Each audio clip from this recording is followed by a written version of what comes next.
मित्रांनो, पार्टी करायची आहे तर मग चला ना, सोलापूर बरोबरच विजापुरात प्रसिद्ध असलेल्या चाचा मच्छी ढाब्यावर।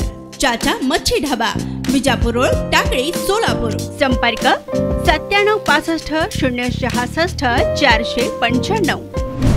श्री सिद्धेश्वर कृषी उत्पन्न बाजार समिती सोलापूर सर्व आडत व्यापारी, माथाडी कामगार व शेतकरी यांच्याकरिता एक माहिती समोर येत आहे की आज मंगळवार रोजी 800हून जास्त कांदा आवक झाल्या असल्याने काम होत नसल्याने उद्या बुधवार दिनांक 10 जानेवारी 2024 रोजी व गुरुवार दिनांक 11 जानेवारी 2024 रोजी अमावस्येनिमित्त मार्केट बंद राहील याची नोंद घेण्याकरिता आवाहन करण्यात आले आहे।